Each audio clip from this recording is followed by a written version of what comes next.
Nepal, where live visuals are coming in here exclusively on NDTV, where despite the government revoking the ban on the social media site, now the student protest continues in day two. The students are out on the streets, young people leading this protest in Nepal, and homes of several Nepalese politicians have also been targeted. Stone pelting has taken place at the residences of some prominent politicians in Kathmandu. An army has been deployed in the capital of Nepal, on the streets of Kathmandu. And once again, there is this confrontation which has erupted in Kathmandu. Remember, yesterday was a very difficult day for the Himalayan nation, where this Gen Z, the young protesters, came out in large numbers, stormed the parliament building, and then there were clashes between the army and the protesters, the security forces and the protesters, which led to the death of about 20 people and more than 300 were injured. Aditya Rajkol, my colleague, is in Kathmandu at this moment. Let me go across to him. Aditya, the government tried to defuse the situation. The ban was revoked, but it doesn't seem that it is only about the ban on social media sites. It has gone up to corruption and the way the politics of Nepal has been evolving in the last few years. Well, definitely, the kind of damage control that the government has been trying to do hasn't really helped out here. I'm standing just meters away from the Nepal parliament, and this is the second day of the deadly protest that erupted. More than 20 people died and more than 500 have been injured till now. If I can move a little further, you can see the Nepali police in riot gear that has been deployed in one of the areas just merely 100 meters away from the Nepal parliament. There are hundreds and hundreds of protesters who have come down here. You can see the visuals. They are holding placards. They want KP Sharma Oli, the Prime Minister, to resign. They're saying that the resignation of the Home Minister is not going to help at this stage. Very, very angry, people, visuals coming in on the screen of the riot gear police getting up. In fact, if I can pan and show you, more deployments are taking place now. These are live visuals coming on your screens of the Nepal police and the riot gear police here in Kathmandu being deployed here in one of the corner areas.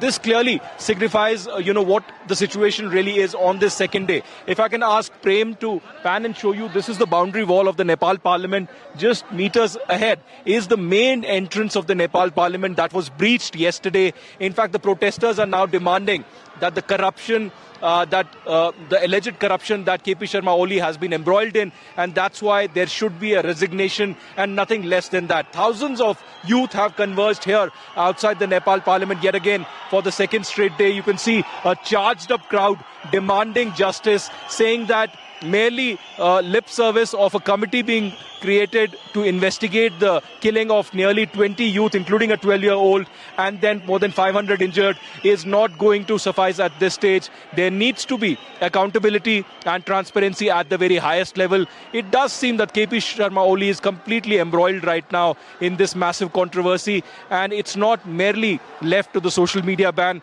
Apart from that, I can tell you that two senior ministers, including the Home Minister and the Agriculture Minister of Nepal, have resigned, and that too hasn't really calmed the tempers. Here on ground in Kathmandu, it does seem that this is going to be a second straight day of violence, of clashes here outside the Nepal parliament, even though the government here in Nepal is trying to see and weigh in their options.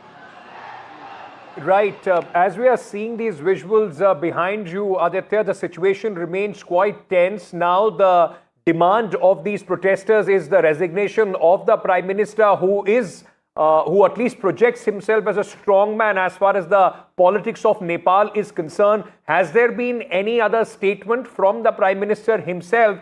And also, Aditya, because you've covered these protests in other neighboring countries as well. It's somewhere similar to what suddenly happened in Bangladesh against Sheikh Hasina, with students coming out, and then we know what happened in Bangladesh. Well, that's right, Ankit. what happened in Bangladesh last year or before that in Sri Lanka, when you actually get a glimpse of what's happening right now outside the Nepalese parliament here in Kathmandu. There are thousands of people charged up. This is a leaderless movement. Imagine, these are youth who are upset with the social media ban, who are upset with the corruption, who are upset with no accountability and transparency, and that's why they've come out on the streets. I've been speaking to several of these youth at the parliament and at several hospitals who say there is no leader as such. Your question on Prime Minister KP Sharma Oli, he came out with a statement earlier this morning saying that he was hurt and upset with the killings that have happened, and that's why he has come out with a committee that will investigate this further. But I also interviewed Nepal's Information Minister Prithvi Gurung just a few minutes ago, who confirmed that KP Sharma Oli, the Prime Minister, is not going to resign, and in fact he appealed to the students to come to the dialogue table. The Prime Minister was ready to meet him and to take this conversation forward. He also said that there were some political forces here in Nepal who were trying to provoke these violent protests, and there were some anarchists that had led to the massive killings and protests yesterday. But here, right behind me, my video journalist Prem Singh showing you some very, very volatile visuals of the protesters completely charged up, holding banners and demanding justice and accountability from the government. They're saying nothing less than the resignation of KP Sharma Oli is going to help in this scenario. Apart from that, Ankit, also, there have been instances since early morning today of several leaders from the Communist Party, their houses being ransacked and gutted completely. That includes the house of Prachanda as well, a very popular leader here of the Communist Party. Apart from that, former Prime Minister Deoba's residence has been completely gutted. Local media has been reporting on that. So we'll have to wait and watch how things unfold. This is the second day of massive protests. And here, right behind me, it does seem that the situation is not going to calm down anytime soon unless the Prime Minister decides to do what could be in a few days inevitable.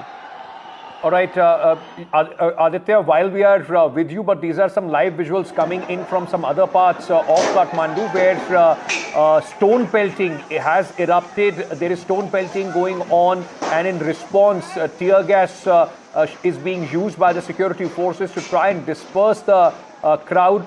Like Aditya was saying, this is in fact a very difficult situation to manage for any government, where thousands of young people come out onto the streets and start protesting. I can see in these visuals a young girl being impacted by that tear gas. I've covered many of these visuals. It gets very, very difficult to breathe when tear gas shelling takes place, and the police, in fact, also using force there.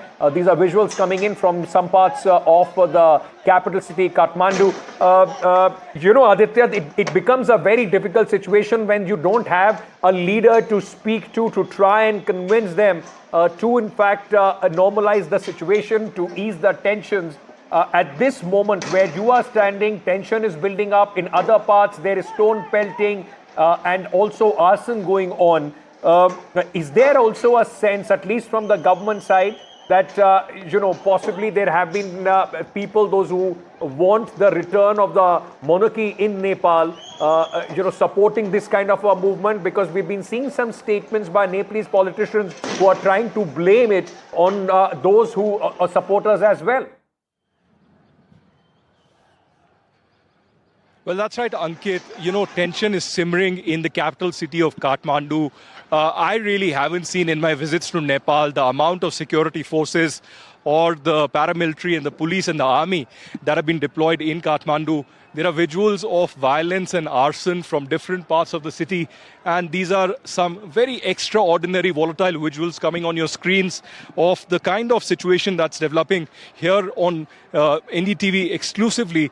I'm actually going to another location very close to the main gate of the Nepal Parliament, where there's a huge thick black smoke rising. There's been arson, there's been rioting in that area. We'll try to go a little closer, where thousands of people have converged, and perhaps in the next couple of hours they might be marching towards the parliament and try to enter the parliament. You saw the gory visuals that came in yesterday.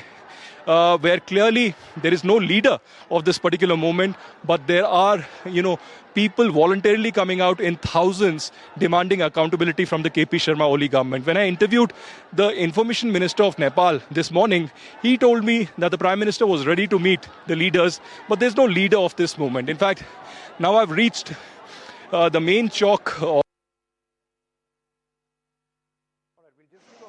to our colleague Aditya while he reaches that spot and gets us the ringside view of what's happening in Nepal. Nepal police and the paramilitary, the APF, that's in full force. You can also see a little behind, if Prem Singh can pan and show you visuals of this thick black plume of smoke, on your screens, where clearly there's been rioting.